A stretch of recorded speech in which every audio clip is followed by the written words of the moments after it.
Alors, bonjour à tous. Merci d'assister à cette conférence, cette table ronde sur l'optimisation de la relation client dans le secteur de la banque assurance. Alors, moi, je suis la rédactrice en chef d'un magazine qui s'appelle Solutions IT et qui s'adresse aux décideurs informatiques pour les aider dans la transformation numérique de leur entreprise. Et vous trouverez d'ailleurs sur le salon des exemplaires gratuits. Voilà, alors pour animer cette conférence, à ma gauche, Philippe Delangue, qui est directeur marketing d'ITsoft. ITsoft étant un éditeur de solutions, on va dire, innovantes, de dématérialisation de documents. Thomas Caeb, qui est responsable compte clé de la division entreprise chez Wacom. Wacom qui fabrique des tablettes graphiques et des stylets et vend notamment son matériel à des banques qui utilisent la signature électronique et on le connaît moins pour ça. Pour illustrer nos propos, nous avons Michel Dardan, qui est directeur entreprise numérique de l'ITCE. L'ITCE étant le GIE informatique du groupe BPCE, donc Caisse d'épargne, voilà, qui nous fera part également d'une application de signature électronique en agence. Lors d'une première séquence, nous allons donc discuter des enjeux et des spécificités du secteur de la banque et de l'assurance, de la transformation numérique de manière générale, des impacts de celle-ci sur les usages et les attentes des consommateurs. Voilà, donc ensuite, on embrayera sur le témoignage et puis on posera nos questions à la fin, tous ensemble, pour faire le point. Voilà, alors en guise d'introduction, il faut indiquer que la transformation numérique est déjà assez largement engagée dans le secteur de la banque assurance. Thomas et Michel et Philippe nous le confirmeront. Transformation de la relation avec les clients avec lesquels s'opèrent de nouvelles interactions, que cela soit sur Internet, sur smartphone, au travers de la vente à distance, en itinérance avec des commerciaux équipés de tablettes, par exemple, ou directement en agence. Bref, une relation sur tous les canaux, omnicanal, comme on dit, avec le fameux Atawad. Je vais me faire taper sur les doigts par la secrétaire d'État à la francophonie, du Anytime, Anywhere, Any Device. Donc partout, n'importe quand et sur n'importe quel support. Avec de la sécurité à la clé. On reviendra également sur cet aspect qui mérite quelques précisions. Une transformation numérique donc, qui joue une part importante dans l'acquisition et la fidélisation des clients, l'optimisation de l'ensemble des processus internes de l'entreprise. Tout cela avec l'espérance d'une réduction des coûts, de gains de temps, de productivité, d'élimination du papier, etc., mais aussi avec des contraintes et les bénéfices de nouvelles réglementations énormes. Voilà un point global, rapide, sur la dématérialisation en banque assurance. Alors Philippe, on va peut-être commencer avec vous, en tant que représentant d'une société ITsoft, je l'ai dit notamment, donc plongé au cœur des enjeux numériques dans la banque et l'assurance digitale notamment. Pouvez-vous nous faire un état des lieux beaucoup plus pointu que le mien, nous décrire les enjeux d'un secteur en mutation et pionnier aussi en termes d'innovation? Bonjour. Pardon, je viens de boire de l'eau. Écoutez, vous avez déjà fait un panorama assez complet, donc vous avez dit beaucoup de choses. Donc je vais essayer de remettre un petit peu en perspective. Donc avec mon petit papier, pas du tout numérique, que j'ai utilisé pour préparer la conférence. Donc des fois un stylo, un papier, ça peut encore être utile. Ça va plus vite que l'écrire sur l'iPhone. Bon, j'ai envie de remettre les choses en perspective de manière un petit peu plus globale. Bon, on parle de transformation numérique, on parle de relations clients, on parle d'expérience client. La grande innovation, la grande modification dans la manière dont les entreprises adressent leurs clients depuis quelques années vient des nouvelles technologies. Donc on a parlé d'Atawad. En fait, par rapport à il y a 5 ans ou il y a 10 ans, aujourd'hui les clients veulent interagir de manière omnicanale. Donc on a tous un smartphone, une tablette, un ordinateur. On aime bien quand même aussi de temps en temps voir une vraie personne dans une agence. Et la difficulté pour les entreprises qui sont en B2C, donc qui travaillent avec des clients comme les banques, c'est comment réussir à articuler tous ces modes d'interaction et tous ces modes de communication d'une manière qui soit la plus fluide et la plus simple possible perçue par le client, alors qu'en interne, dans l'entreprise, au niveau du back-office et au niveau de l'infrastructure informatique, c'est d'une immense complexité. Donc moi, je suis client d'une banque, je veux pouvoir discuter avec mon conseiller par mail, je veux pouvoir recevoir des SMS, je veux pouvoir aller en agence, et si je suis au cours d'une transaction avec ma banque, je veux pouvoir utiliser tous ces moyens-là simultanément. Pour moi, client, c'est normal, puisque j'ai un téléphone, j'ai une tablette, j'ai un ordi et j'ai mon conseiller en agence. Mais on se rend bien compte que si on passe dans le back-office, les systèmes pour envoyer des SMS, les systèmes pour lire des mails, les systèmes internes informatiques des banques n'ont pas du tout été prévus à l'origine pour fonctionner de manière homogène. Et du coup, il y a une contrainte colossale qui s'exerce sur l'infrastructure informatique de la banque ou de la mutuelle ou de l'opérateur de télécommunications pour à la fois donner cette impression de fluidité, de sans couture à l'expérience client, tout en ne faisant pas exploser son informatique interne ou en ne faisant pas semblant, puisque quand on fait semblant, ça se voit tout de suite. Alors, je vais raconter une petite anecdote personnelle. J'adore raconter des anecdotes perso. Il n'y a pas longtemps, je me fais livrer du vin chez moi par un transporteur. Donc, j'achète le vin sur Internet, par mail. Tout est dématérialisé, c'est super. Le transporteur m'envoie un SMS. Donc, je me dis, c'est génial. On me prévient par SMS avec un numéro que j'appelle. Donc là, on est bien dématérialisé, on est bien dans une expérience client qui est d'une fluidité absolue, c'est génial. Et quand j'appelle le plateau d'appel, j'ai un charmant conseiller qui me dit bah, « Écoutez, monsieur, alors la date, choisissez votre date, mais le camion passe entre 10h et 18h. » Je dis « Oui, mais quelle heure entre 10h et 18h ?»« Ah ben ça, on ne sait pas, monsieur. Donc il faut que je sois chez moi de 10h à 18h pour réceptionner 4 caisses de vin. » Ah bah oui, monsieur, parce que le transporteur, il n'a pas un GPS. Ah non, mais vous imaginez pas, le transporteur appelait tous les clients, monsieur, vous rêvez là. Voilà. Donc ça, c'est un exemple de parcours client qui a l'air fluide, et puis au dernier moment, il n'est plus fluide du tout, et ce qui génère une immense frustration pour le client. Alors là, en l'occurrence, j'ai pas la maîtrise du transporteur, puisqu'il est affrété par la société qui m'a vendu mon vin. Mais bon, je donne cet exemple-là parce que ça montre bien une transformation numérique qui ne va pas jusqu'au bout et qui finalement va être génératrice de beaucoup de frustration. Alors, donc il y a cet aspect-là. Les clients sont exigeants, ils veulent fonctionner en omnicanal. Et il y a un autre élément qui est exogène, qui n'est pas lié au client, qui est lié au marché, qui est qu'il y a des nouveaux concurrents qui apparaissent. Alors ça, c'est aussi un peu une tarte à la crème, mais ça n'en est pas moins vrai. Une société comme Uber, qui d'ailleurs vient de donner on vient de créer un substantif autour d'Uber. Maintenant, on parle d'ubérisation des marchés. D'accord ? Il y a ce que je trouve tout à fait révélateur. Un marché qui est ubérisé, qu'est-ce que c'est ? C'est un marché où finalement, il y a un acteur qui va identifier des frustrations clients et des inefficacités dans l'intermédiation et qui va tout faire sauter en changeant le niveau des intermédiations.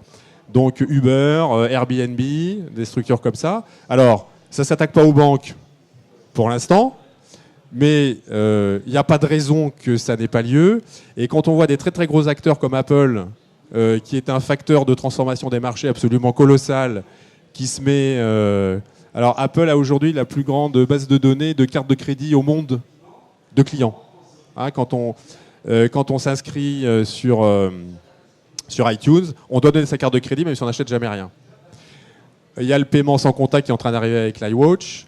Et Apple a quand même un track record de transformation massive de tous les marchés sur lesquels la société s'est attelée.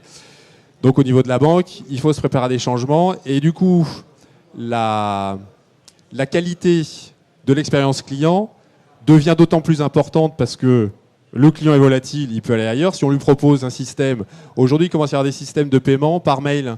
Aux États-Unis, on peut envoyer un paiement par mail. Bon. Et les nouvelles technologies permettent ce genre de choses. Alors, il y a aussi l'émergence de monnaies virtuelles comme Bitcoin, sur lesquelles il n'y a pas de régulation. Donc, le secteur bancaire, un secteur qui est très très régulé, donc c'est pas forcément très facile pour des nouveaux entrants d'arriver et puis de mettre le bazar là-dedans. En tout cas, c'est beaucoup plus compliqué que pour les locations saisonnières ou pour les chauffeurs de taxi. Mais il n'y a pas de raison que ça n'arrive pas. Voilà, donc ça fait beaucoup de raisons pour les banques et pour les autres acteurs, pour les autres marchés B2C, d'être extrêmement vigilants à la qualité des expériences clients qu'ils peuvent offrir, pour que les clients soient contents, qu'ils aient envie de rester, et pour finalement garder cette maîtrise-là. Parce qu'en réalité, c'est la société qui maîtrise la relation avec le client qui va capter la marge dans le business. Et il y a aujourd'hui donc des gros acteurs, alors c'est un autre terme à la mode, on parle des GAFA, Google, Apple, Facebook, Amazon, qui deviennent en fait d'énormes places de marché qui sont en train d'attaquer tout un tas de business et qui prennent la maîtrise de la relation client. L'année dernière, j'ai discuté avec une personne de GDF Suez lors d'une conférence justement sur la transformation numérique. Et je lui disais, bon, vous, finalement, vous vendez du gaz et d'électricité, vous êtes relativement peinard, vous n'allez pas trop vous faire emmerder par Google, etc. Sauf qu'une semaine après, Google a racheté Nest, qui est un fournisseur de thermostats connectés, et qu'avec une offre de domotique, on peut tout à fait imaginer que Google, à terme, proposera aussi, dans une prestation intégrée, la vente de gaz, dans une optique de captation d'une relation client, où il y a finalement tout un tas de prestations autour de la fourniture d'énergie de la maison. Et dans ce cas-là, GDF Suez devient un sous-traitant de Google, et la marge, elle est chez Google, elle n'est plus chez GDF Suez. Donc ces nouvelles plateformes finalement mondiales qui émergent et qui sont multi-services. Sur Amazon aujourd'hui, avant on achetait que des livres, maintenant on peut acheter du matériel informatique, des fruits et légumes, des vêtements, etc., etc. Donc c'est aussi une autre raison pour des acteurs historiques sur des marchés comme la banque, d'être extrêmement vigilants sur la qualité de leur relation client. Et alors, je termine dans une minute. Pourquoi je vous raconte tout ça en tant qu'ITsoft ? ITsoft, à l'origine, est une société qui a fait de l'innovation il y a 30 ans. L'innovation il y a 30 ans, c'était de prendre des bouts de papier et puis de les scanner. Donc c'est une innovation qui a un peu fait long feu, parce qu'aujourd'hui, c'est plus, on peut faire ça avec un iPhone, c'est plus très moderne. Et en fait, on a évolué avec nos clients, et finalement, on est passé de la dématérialisation de documents à la dématérialisation des processus qui traitent ces documents. Et aujourd'hui, on est positionné sur des solutions qui font de la capture omnicanal, puisque c'est bien de capturer du papier, mais il faut aussi capturer des mails, capturer des SMS, capturer des images, des vidéos, etc. etc. Et puis, la description et le pilotage des processus associés, puisque quand on va faire un dossier de prêt pour un client, il y a du document et puis il y a du process. Donc nous, aujourd'hui, nous sommes positionnés sur la capture multicanal, la gestion des processus associés et depuis très récemment des outils de détection de fraude, puisque qui dit document numérisé dit accroissement des possibilités de fraude. J'ai un collaborateur chez moi qui est capable de vous faire une fausse carte d'identité scannée en 2 coups de cuillère à peau et 2 commandes sur Photoshop. Et donc nous pensons que c'est aussi intéressant pour nos clients qui traitent des processus clients d'avoir des outils de détection de fraude. Ça, on pourra y revenir avec Michel Dardan, justement. Voilà, absolument. On en a parlé un petit peu avant. Voilà. On a préparé notre coup, en fait. Et trouver un compromis entre une sécurité fiable et puis une expérience client optimale. Peut-être que, en tout cas, les banques ne vont pas se mettre à vendre des fruits et légumes demain. Elles ont peut-être à craindre des pure players, éventuellement des GAFA. Donc, on peut aborder cet aspect-là. Thomas, donc... présentez-nous votre société et vos solutions dans le domaine pour la banque assurance. Très bien. Bon, je pense que après cette première intervention, il y aura une présentation un peu plus détaillée, mais je vais essayer surtout de basculer surtout sur le sujet banque assurance. Pour ma part, en tant que représentant de la société Wacom, on fait des tablettes graphiques et aussi des tablettes de signature. J'aimerais témoigner, je dirais aussi, en tant qu'utilisateur d'une banque en France, et de m'apercevoir d'un constat qui est quand même assez flagrant, c'est que la dématérialisation, elle est très clairement visible en ligne, peut-être même sur le téléphone. La plupart des banques maintenant ont leurs applications, donc c'est formidable, tout se passe sans papier. Mais alors dès que l'on va franchir la porte de l'agence, on va s'asseoir devant le conseiller ou même au guichet, on a toujours un crayon, un stylo, un porte-stylo, avec le conseiller qui est avec ses dossiers derrière lui. Et on voit bien que quand on ouvre un compte, il va falloir signer 2 fois au minimum, parce qu'il y a une trace pour l'utilisateur, le client, mais également pour la banque, pour la conservation. Donc on est en 2015 maintenant. On a quand même des technologies, des processus, des outils qui sont développés, qui sont prêts pour passer ce cap. Mais il semblerait que peut-être que cette ça c'est ma perception, hein. Donc peut-être Monsieur Dardan en aura une un petit peu différente, mais que la banque en agence est un peu le parent pauvre jusqu'à présent. On a mis beaucoup de pression sur la banque en ligne, ça se passe quand même plutôt bien. Maintenant, quelle est l'étape pour passer le cap de la digitalisation aussi en agence, en face-à-face? Et le face-à-face, mine de rien, quand on va dans une banque pour être conseillé, ce face-à-face, il a quand même une importance toujours là, même si je crois que les chiffres du nombre d'agences baissent en France, hein, il est clair. Il y en a de plus en plus qui ferment, mais en même temps, celles qui restent deviennent peut-être plus grandes, plus efficaces, je sais pas. Hein. Il y a des outils qui sont mis en place aussi, et surtout, il y a toujours cet aspect face-à-face avec le relationnel pour pouvoir conseiller au mieux le client dans les bonnes étapes qu'il doit éventuellement faire avec les produits bancaires et d'assurance qui l'engagent quand même sur pas mal d'années. Donc ça, c'est ma perception. Je pourrais en dire beaucoup plus. Maintenant, j'ai aussi une petite anecdote à vous dire qui pourrait expliquer peut-être pourquoi ce face-à-face a mis autant de temps à déboucher peut-être en numérique. Ma société Wacom fabrique donc des tablettes graphiques. Ça, c'est une surface avec un stylo. Et quand je repense à peu près aux années 2004, à peu près, c'est là où on a eu des premières demandes, notamment des caisses d'épargne en Allemagne, pour être très clair, qui nous demandaient un outil pour pouvoir signer des documents. Ça paraissait tout simple, sauf que nous, on venait pas du tout de ce monde-là, et on n'avait pas d'outils dédiés à ce sujet-là. Et les premières expérimentations qui ont été faites utilisaient une tablette opaque, avec un post-it dessus, où la signature était faite sur le post-it et en même temps numérisée. Et vous voyez tout de suite la problématique, c'est qu'on passe au numérique, mais on a conservé le papier et en même temps on a un numérique. Donc même juridiquement, on a un problème puisqu'on a deux originaux. Donc évidemment, la solution n'était pas encore arrivée. Et c'est après des développements par cette société, Wacom, société japonaise, où en 2007, officiellement, on a lancé la première tablette signature, la STU 500, et qui a intéressé les banques en Allemagne, justement. Et peut-être aussi pour vous rapprocher de la France, on va parler d'un autre sujet peut-être, mais ce sont les notaires. Les notaires de France se sont lancés massivement sur la numérisation des actes authentiques. Et ils ont considéré qu'effectivement, cette tablette de signature correspondait très très bien aux besoins. C'est-à-dire on passe du papier au numérique. Encore faut-il que l'utilisateur s'y retrouve. Donc on va lui mettre un stylo dans la main. Sauf que ce stylo n'est plus analogique, il est numérique. Et à partir de là, je pense que... On gagne surtout beaucoup de temps parce qu'il faut sur 130 pages d'un contrat de vente, il faut parapher chaque page, etc. Donc on gagne énormément de temps. Et puis après, il y a l'intégration du document dans le SI interne. Peut-être, Thomas, qu'on pourrait passer à notre témoignage, pour rentrer dans le concret. Donc, Michel, la Caisse d'épargne, banque préférée des Français, paraît-il, vous nous avez dit tout à l'heure. Oui, il paraît que donc, peut-être qu'elle dernier sondage, on était à la banque préférée des Français, je ne sais pas s'il y a des clients autour dans la salle. Mais... Donc peut-être qu'elle va le rester grâce à l'intégration de tablettes en agence pour la signature en direct face à face avec le client. Je vous laisse en parler.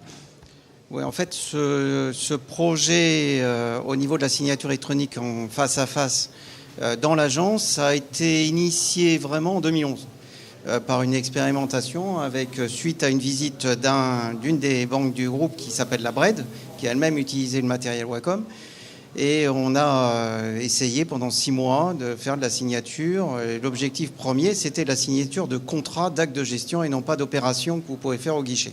Ça a toujours été le sujet premier. Et parmi les sujets principaux autour de ça, c'était quand même le sous-jacent du thème d'aujourd'hui, puisque quand vous allez dans une banque, vous savez que la banque, c'est de la réglementation, et chaque année, nous avons le droit à une réglementation de plus, qui fait que j'ai au moins un papier de plus, si ce n'est des pages et des pages de plus. C'est pas pour le plaisir que la banque génère du papier, c'est parce qu'on vous oblige, la MIF par-ci, les notes par-là, les machins et autres. Tout ça, c'est de la numérisation obligatoire, avec en plus des règles et des textes dans les contrats de plus en plus complexes. Donc en fait, la première expérimentation, je ne sais pas si on peut effectivement avancer, alors je vous donne un peu le principe du projet. Attendez, on revient juste en arrière. Donc le principe du projet était relativement simple. Donc 2011, on est en expérimentation, on vérifie auprès des clients l'appétence, on vérifie auprès des conseillers l'appétence, parce que ça change la relation fondamentale entre le conseiller et le client. Vous allez dans une banque qui n'est pas numérique. Que fait le conseiller une fois qu'il a dit « Ok, vous êtes d'accord sur un prêt ?» La première des choses, c'est qu'il se retourne vers son imprimante en espérant que tout va bien sortir. Et donc, il ne s'occupe plus de son client. Et là, vous allez voir qu'effectivement, avec ce projet, quelque part, eh ben justement, on va changer la façon de la relation entre le conseiller et le client. Que fait le conseiller? Donc, à l'origine, là, on va lui préparer l'ensemble des documents qui sont nécessaires à être signés. La première des choses, en caisse d'épargne, on va considérer que c'est du face-à-face. On a 24 millions de références clients et 10 millions de clients actifs. Donc, on pense connaître nos clients.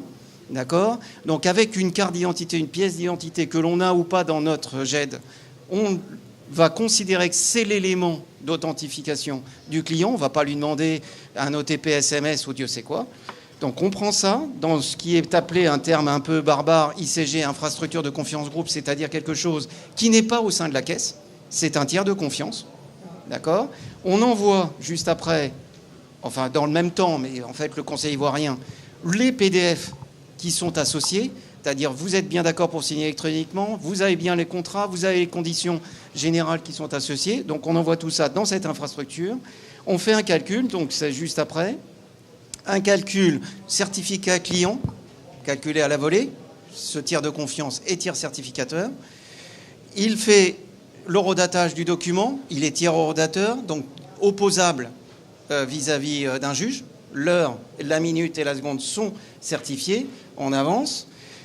Donc du point de vue, on met tout ça dans ce qu'on appelle un dossier de preuve qui est dans un coffre de ce tiers de confiance, coffre de la caisse, hein, on est régional, donc chaque caisse a un coffre, on stocke la totalité de tout ce que vous avez vu, on le crypte, on le scelle, on le crypte, et on envoie ensuite une partie de ce document, donc les PDF avec les certificats dans notre GED, et donc qui est accessible, là on le voit, d'abord par le conseiller, d'accord, et de l'autre part, c'est soit le client a un coffre-fort numérique, et on lui met à disposition de son coffre ce contrat, puisque je rappelle ou je précise que le contrat numérique n'a pas 2 exemplaires valides, il n'y en a qu'un, d'accord, par opposition à ce que vous pouvez faire en papier.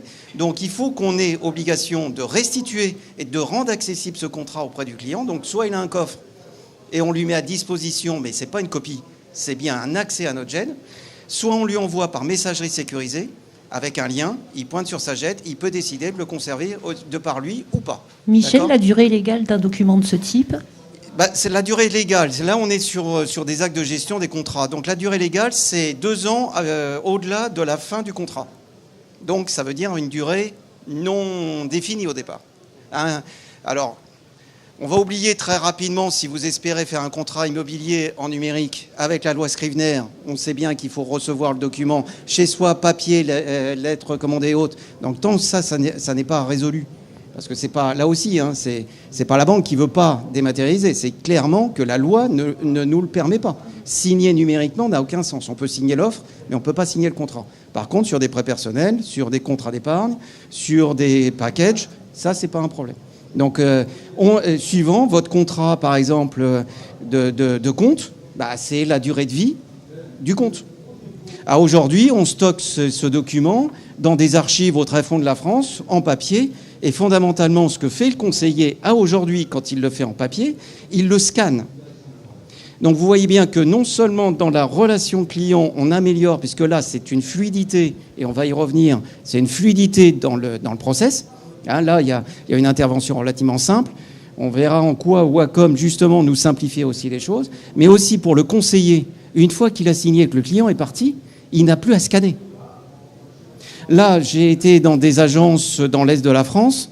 il y a une directrice d'agence. Aujourd'hui, on est en expérimentation sur ce qu'on appelle le bouquet liberté au niveau caisse d'épargne, c'est-à-dire en fait le package compte, carte, etc., ce que vous avez un peu dans toutes les banques.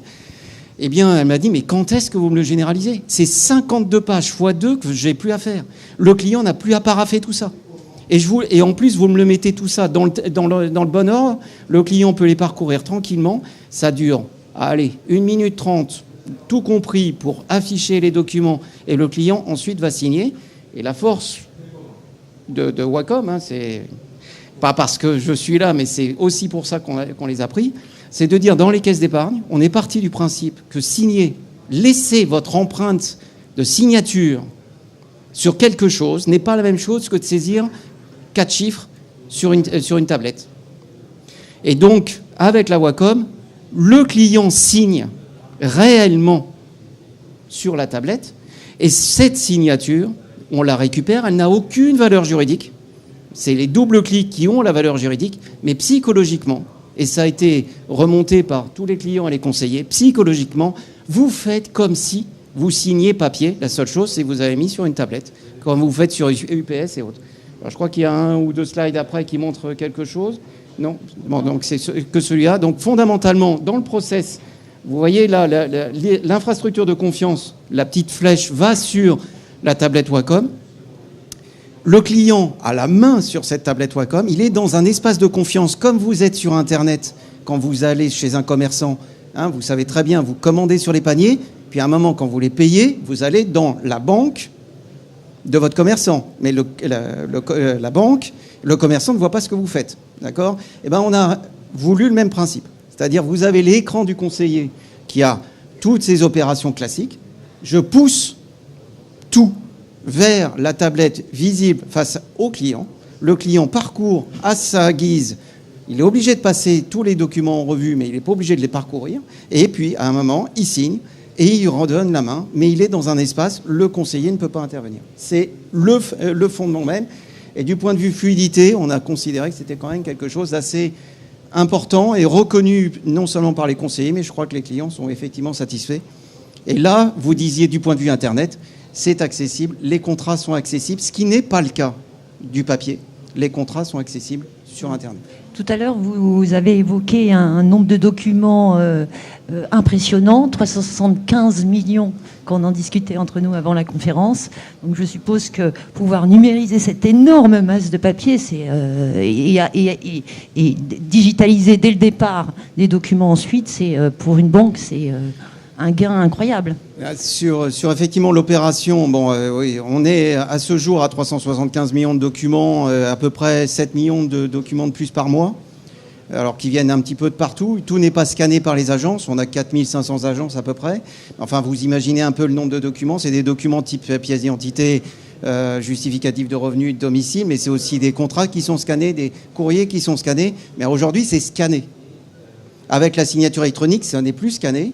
Et on va numériser. On a à peu près 3 millions de clients qui sont numériques en termes de relevés sur les 10 millions actifs. On va pousser pour numériser toute cette masse documentaire qui représente des millions. Et on va tomber, une fois qu'on aura fait l'opération de numérisation globale, sur des milliards de documents qui seront stockés. Et c'est vraiment des chiffres, ça peut paraître un peu énorme et autres. Mais pour 10 millions de clients, réfléchissez ensuite, vous ramenez ça à ce que vous manipulez au niveau de la banque. Vous allez voir que courrier, mail et autres... Ce sont des processus assez longs finalement, puisque vous avez commencé il y a quelques années maintenant. L'entreprise numérique est en fait la suite d'une opération réglementaire qui était ce qu'on appelait la numérisation des dossiers réglementaires clients. Je pense que tout client que vous êtes, vos banques vous ont demandé les justificatifs de domicile, de revenus et d'identité. C'est toutes les banques ont eu obligation de le faire, d'accord ? Ça, c'était jusqu'en 2011 pour les caisses d'épargne. On était particulièrement regardé par l'ACP. Pour d'autres banques, ça a été un peu plus tard, mais de toute façon, tout le monde y passe. Et c'est en 2011-2012 qu'on a lancé vraiment le grand chantier signature à distance. Là, c'est en agence, mais à distance, signature en agence. Scannérisation aussi, on a déployé tous les scans au poste de travail et on n'a pas fini. Il y a la RADLAD prévue sur les postes, chez les clients, sur vos iPhones, sur tout ça. On a encore plein d'idées et plein de choses à réaliser. Alors, ce qu'on n'a pas tellement abordé, on pourrait revenir dessus, c'est sur la sécurité, puisque là, vous avez visiblement trouvé un bon compromis, en fait, entre l'authentification du client et la fluidité de la relation en agence, puisque finalement, vous procédez comme de façon traditionnelle, en demandant juste une carte d'identité. Alors, en agence, on fait ça. Quand vous êtes en signature électronique à distance, on va vous demander, on vous envoie vers votre boîte mail un lien. Ce lien pointe sur un document. Ce document est crypté et on vous envoie ce qu'on appelle un OTP SMS, un One Time Passport, les petits codes que vous recevez de 4 chiffres, sur votre smartphone. Et là, vous saisissez, ça décrypte. Et là, vous pouvez double-cliquer, puisque c'est ça, la signature électronique, c'est le double-clic. Et là, effectivement, là, on est volontairement plus en authentification forte dans le cas de la distance, parce que là, on n'a pas le client face à face. Maintenant, dans le cas où on est face à face, il est quand même assez logique qu'on ne lui demande pas autant d'éléments de sécurité. Mais oui, et à côté de ça, dans les éléments de sécurité, on est avec un tiers de confiance, c'est-à-dire c'est un tiers qui est en cours de certification au niveau des autorités et qui a valeur d'opposition. Le dossier de preuve dont on parle là est ouvrable sur injonction judiciaire. Et en fait, le document qu'on a stocké dans notre GED avec les certificats clients et banques sont opposables jusqu'au contentieux. C'est après des discussions avec les avocats qu'on a obtenu effectivement ça. Oui, parce qu'en réalité, c'est ça le point clé, c'est-à-dire que la numérisation des documents n'empêche pas la fraude, qui reste la même qu'auparavant finalement, mais elle permet de retracer les choses, d'avoir des indices supplémentaires, de pouvoir, puisque aller récupérer un document papier effectivement au fin fond d'une région française, tout en haut de l'étagère, numéro 3000, c'est compliqué, on ne sait pas en plus comment elle a été stockée à ce moment-là, par qui, etc. Donc ça simplifie aussi les opérations à ce niveau-là. Alors il faut savoir qu'effectivement, on peut parler d'anecdotes, puisque mes deux autres intervenants ont eu des anecdotes. C'est au tout début de ce projet signature électronique, j'avais été dans une banque, une des caisses, et on commençait à réfléchir, c'était pas la solution qu'on a obtenue après, mais peu importe, on commençait à réfléchir sur la signature électronique à distance et autres. Et puis, il y avait un RSSI qui était là, sauf qu'il est arrivé en retard à la réunion. Et il nous a dit, en arrivant, voilà, je viens de traiter un problème de fraude de chèque, parce qu'il ne faut pas se leurrer. La fraude dans la banque, ça existe. Si on vous dit que ce n'est pas vrai, c'est pas, ne les croyez pas. Et donc, le RSSI dit, mais quand est-ce que vous mettez la signature électronique ? Parce que je ne vais pas empêcher la fraude, mais je vais pouvoir la maîtriser. Beaucoup mieux, parce que j'ai beaucoup plus d'informations. Et en fait, des papiers qui disparaissent, des contentieux qui ne sont pas visibles parce que je n'ai pas retrouvé le truc. Avec tout ce que l'on est en train de faire, ça facilite la recherche au niveau d'un contentieux ou au niveau d'une fraude. Et là, clairement, les RSSI, j'avais des juristes qui disaient « faut que vous mettiez alors le dossier de preuve, le certificat, l'enveloppe de ci, et puis je t'en rajoute un coup, et machin ». Je dis, mais attendez, ça va coûter des millions d'euros, mais pourquoi ? Et en fait, il dit, moi, je ne peux pas décider. Moi, je donne la loi. S'il y a des juristes dans la salle, moi, je donne la loi. Maintenant, c'est à la caisse de décider le risque qu'elle prend. Et en fait, la fraude, elle existe, mais elle est différente, elle est certainement réduite. On a déjà eu des cas de fraude sur la signature électronique, détectés, repérés, on a la signature, ça a permis de comparer, il n'y a pas de problème. Ça fonctionne. On est, pour vous dire, sur les actes là, on est à peu près de l'ordre de 3000 signatures par jour, sachant qu'on n'a pas encore déployé la totalité. 3000 signatures d'actes de gestion et jusqu'à 20-25 000 opérations courantes par jour. Donc c'est loin d'être négligeable. On est loin aussi de l'arrivée, mais ça représente 50% de l'activité que vous voyez en agence, qui est couvert par ce projet aujourd'hui. Est-ce que vous avez identifié des retours sur investissement, que ce soit en termes de productivité, d'argent ou autre ? En fait, depuis le début, Caisse d'épargne, c'est un réseau de 17 caisses d'épargne, d'accord ? Donc les présidents sont responsables de leur établissement. Et depuis le début, sur le sujet entreprise numérique, il a été dit qu'en aucun cas, on essaierait de calculer des ROI. Bon, parce que ce n'est pas le sujet. Néanmoins, quand on va numériser tout ce qu'on vous envoie chez vous, j'ai des calculs et je peux vous dire que c'est en millions d'euros les gains potentiels. Ça, c'est certain. En termes de process, vos process clients, est-ce que ça fait gagner, c'est pour ça qu'ils ne voulaient pas, est-ce que ça fait gagner plus de ventes? Ça n'est absolument pas prouvé. Et ça le sera sans doute pas. Parce que c'est pas parce que vous êtes numérique. Alors, on peut être la banque de la modernité. C'est ce qui d'ailleurs soit dit. Enfin, il paraît qu'il y a des clients qui disent ça. Très bien. Mais ça ne fait pas vendre plus. Ça fait sans doute vendre mieux. D'accord? Et avec d'autres manières. Mais ça ne fait pas vendre plus. Donc, au niveau de la vente, c'est pas gagné. Par contre, au niveau back-office et surtout au niveau contentieux, c'est un autre sujet. Parce que là, contentieux, aller chercher un document, bah, c'est la plupart, enfin très souvent quand on ne retrouve pas le document, bah, on laisse tomber, on paye. Là, si on retrouve le document, c'est plus facile. En plus, on n'est pas obligé d'ouvrir le dossier de preuve. Donc ça a été quand même qualifié. Le ROI, on peut le calculer aussi. Allez, on va faire un peu d'écologie. Hein, on est banque, on est tous écologiques hein, dans l'âme.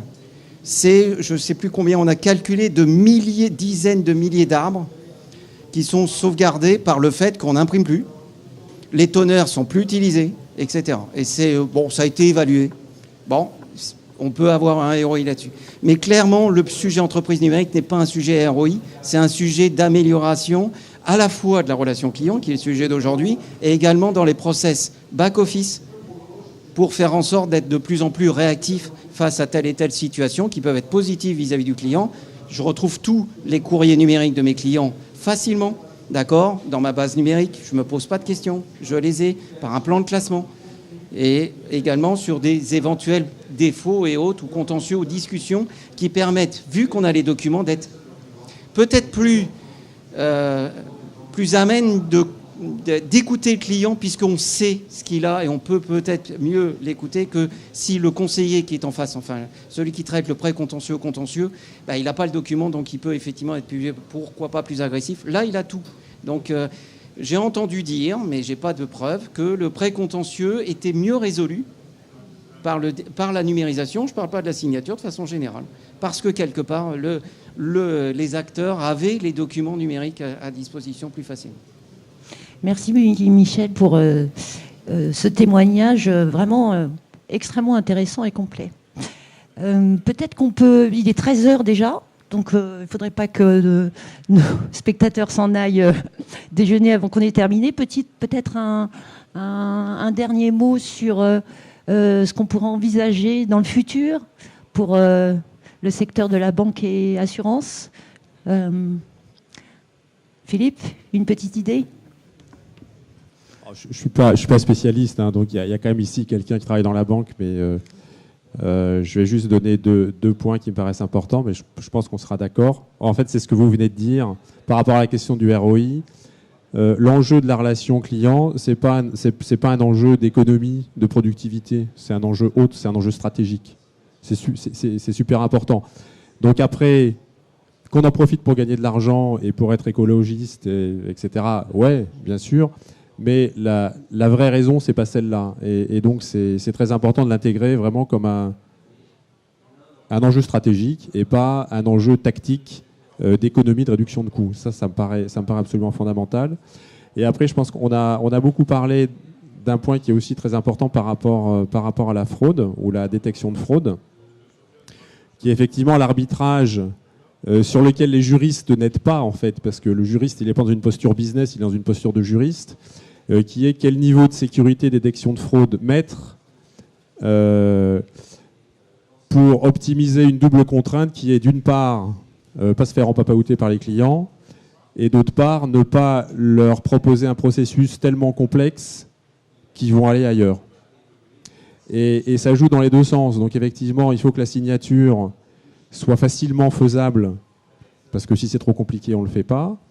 Et en même temps, il faut que les algorithmes de détection de fraude qui peuvent être mis en œuvre ne soient pas trop brutaux pour ne pas générer ce qu'on appelle dans le jargon des faux positifs, c'est-à-dire l'impression qu'il y a une fraude alors qu'il n'y en a pas, ce qui est à peu près le pire truc qui puisse arriver pour un client. Et je vais terminer par une deuxième anecdote. Alors, je suis pas à la caisse d'épargne, je suis dans une autre banque, donc c'est pour ça que c'est pas bien, mais comme ça je vais pouvoir la critiquer. Donc, nous sommes dans une autre banque. Mon épouse voyage beaucoup. La banque est censée savoir qu'elle voyage beaucoup, puisqu'elle se déplace à l'étranger à peu près toutes les semaines. La semaine dernière, elle a passé 3 jours aux États-Unis. Elle arrive aux US, elle présente sa carte à l'hôtel, et on lui dit « Chère madame, votre carte est bloquée ». Donc, il est 10 heures du soir en Californie, donc c'est le milieu de la nuit en France. Bon, elle m'appelle, mais moi, je suis son mari, je peux la consoler, mais je ne peux pas faire grand-chose de plus. Et ça, c'est ce qu'on appelle un faux positif, c'est-à-dire que l'algorithme qui analyse en permanence toutes les transactions qui sont faites voit une transaction qui a lieu à Los Angeles et dit « Oula, ça c'est pas bon, ça c'est une arnaque ». Il bloque la carte. Sauf que c'est pas une arnaque et que quand on est dans un pays étranger à 10 heures du soir sans moyen de paiement pour une conférence business, on est vraiment très très embêté, pour être poli, ce qui génère une rancœur et une hargne vis-à-vis du banquier dont vous n'avez pas idée. Donc, à chaque fois, on se dit oh, « c'est fini, on va changer de banque, c'est pas possible ». Elle est restée finalement ? Elle est restée parce qu'on a la flemme, parce qu'on a tous nos comptes courants, parce qu'on a nos emprunts, nos trucs, nos machins. Mais sur un truc comme ça, si effectivement il y avait moins d'adhérence à la banque, et peut-être qu'un jour il y en aura moins, parce que ce sera plus facile de switcher, on est capable de... C'est tellement insupportable et tellement un mauvais service rendu, puisque le service qu'on attend de la banque et de la carte de crédit, c'est bien de pouvoir payer n'importe où, surtout quand on est un client, importe. On a l'impression d'être un client important, en tout cas qui dépose pas mal de pognon dans la banque. C'est insupportable. Donc, il faut sécuriser par rapport à la fraude, mais si on sécurise trop, on risque de s'aliéner les clients. Et là, je n'ai pas la réponse. Nous, on a des outils qui peuvent permettre de modéliser les processus pour voir ce que vous voulez faire à quel endroit par rapport au contexte. Mais je pense que c'est un vrai enjeu complexe dans la gestion de la relation client. Voilà. Merci. Thomas ? Ou Michel, je voulais simplement si vous voulez ajouter quelque chose. vu que c'est un concurrent, un confrère de fait. Je dirais simplement que l'exigence client, elle est double. C'est la fluidité des moyens de paiement et de partout, l'accessibilité, mais c'est aussi garantir la protection et faire en sorte j'espère que personne d'entre vous n'avait eu des usurpations de numéros de carte venant de certains pays de l'Est ou des choses comme ça. C'est toute l'ambiguïté permanente dans laquelle on est. C'est à la fois de rendre le parcours client le plus fluide possible et même essayer d'ouvrir des comptes et autres avec des cartes en disant mais vous sortez de là, c'est ce qu'on fait avec des jeunes, vous sortez de là et vous avez la carte quoi, quasiment, vous pouvez l'utiliser dans une journée. Le problème c'est que si on est face à quelqu'un qui a fraudé, on est dans la même logique que les opérateurs téléphoniques. Moi je discute, je ne sais pas s'il y a quelqu'un d'opérateurs téléphoniques, mais il y a des discussions sur le maximum de fraude qui sont les samedis. D'accord ? Les samedis, pourquoi ? Parce que là, ce qui se passe, c'est qu'il y a quelqu'un qui vient commander un téléphone et vous partez avec le téléphone. Et vous avez mis un RIB et vous avez mis tout ce qui va bien, sauf que c'est totalement fraudé. D'accord ? Eh bien, l'opérateur téléphonique se retrouve pendant tout le week-end à avoir une utilisation du téléphone, se rend compte que le RIB n'existe plus et autres. C'est pour ça qu'on a des nouveaux systèmes entre ces acteurs-là qui se font. D'accord, y compris le samedi. Et le lundi ou le mardi, on coupe la ligne. Mais pendant ce temps-là, le téléphone a été utilisé. Donc en fait, on est dans cette ambiguïté. Je ne dis pas que le problème de votre femme était quelque chose de normal. Je dis simplement qu'on est dans un curseur où systématiquement, il faut qu'on cherche à la fois à rendre service au client, mais de l'autre côté, c'est aussi lui rendre service de dire stop. Il y a une utilisation bizarre là. Ça fait 3 fois qu'on utilise votre carte sur un centre commercial. Est-ce que vous êtes bien d'accord ? Est-ce que vous êtes bien d'accord ? Et c'est aussi l'avantage du numérique. C'est vous alertez, vous, personnellement, pour faire en sorte de dire, attention, il y a peut-être quelque chose qui se passe sur votre carte. Mais jusqu'à la bloquer, c'est un autre sujet. Merci Michel. Est-ce qu'il y a des questions dans la salle sur un sujet précis pour Michel, pour Vacom, pour ITsoft ? On vous écoute.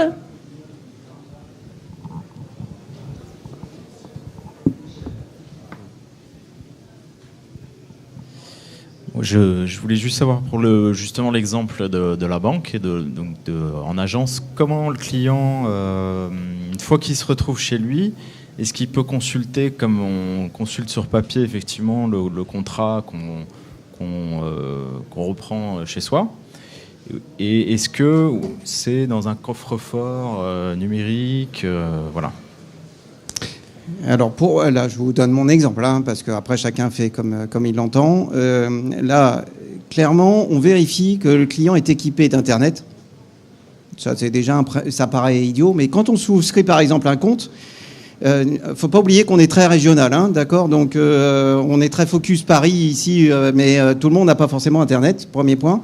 La messagerie sécurisée dont je parlais tout à l'heure et le coffre-fort éventuellement. Donc en fait, ce qui se passe, c'est que soit on lui envoie sur sa messagerie sécurisée qui est sur notre Internet, et à ce moment-là, il peut accéder à ce contrat quand il le souhaite, parce qu'il pointe sur notre JED. Et notre JED, en fait, elle est sur, sans parler d'autres marques, elle est sur des baies de disques ultra sécurisées, les seuls au monde qui permettent de le faire, qui sont inviolables. D'accord ? Donc là, c'est déjà un premier élément de réponse. On ne l'envoie pas dans le coffre-fort numérique. En fait, ce qui se passe, physiquement, on ne l'envoie pas sur le coffre. Physiquement, on pointe sur le même document, que ce soit le conseiller client. Maintenant, si le client a un coffre-fort numérique auprès des caisses d'épargne, puisque c'est une offre qu'on a, à ce moment-là, dans son coffre, il voit apparaître les contrats, là aussi accessibles quand il le souhaite. Et j'allais dire, si vraiment le client est gêné, il peut partir avec le papier de la banque. Sauf que ça n'a aucune valeur. Mais s'il le souhaite, il peut. Donc vous voyez, on laisse... Bon, même aujourd'hui, on l'envoie vers mail perso s'il le demande. Donc aujourd'hui, de toute façon, l'obligation dans le cas de la signature électronique, c'est de fournir le contrat accessible au client sur une période qui lui permette de le récupérer. Si on est sur la messagerie, c'est 90 jours. Ça veut dire que s'il veut décider de le récupérer, il peut l'enregistrer sur ses bases. Et de toute façon, on l'a aussi, nous. D'accord ? Voilà, donc je pense avoir répondu à la question. Notre obligation, c'est de le restituer. Maintenant, on ne l'envoie pas. Forcément, il pointe sur notre JED qui, elle, est sécurisée. Mais ce n'est pas un coffre au sens scellé, machin. C'est en haut, hein, c'est le coffre-fort de la banque. Et là, je peux vous dire que le coffre-fort de la banque, même les banquiers n'y ont pas accès. J'ai répondu à votre question ? D'autres questions ?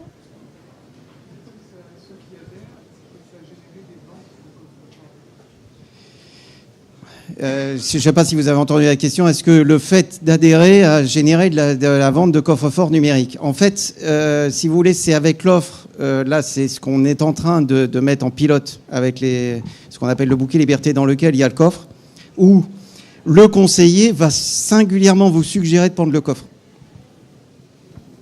Mais comme il n'y a pas obligation, on verra. Mais il y a une volonté du marketing de dire aujourd'hui on a 400 000 coffres, hein, à peu près. C'est beaucoup et pas beaucoup sur 10 millions, d'accord ? Mais c'est quand même 400 000. Bon. Donc c'est pas du cloud, hein, c'est sur nos bases, c'est en France, c'est machin. C'était une question qu'on m'a posée un jour. Donc oui, on espère bien que ça va générer du trafic sur le coffre, qui est payant. Parce qu'il y a aussi les dossiers personnels, il y a aussi la collecte de factures EDF, SFR et autres. Il y a 120 formes de documents de tout un tas de providers que vous pouvez récupérer en automatique dans le coffre, et qui fait que vous n'avez qu'un seul endroit, la possibilité d'aller chercher vos factures SFR, EDF, j'en passe et des meilleurs, l'eau, vos assurances, enfin bref. C'est un truc qui marche plutôt pas mal. On a fait le tour de la question ? En 1 heure, on est un petit peu en retard. Merci à tous. Merci.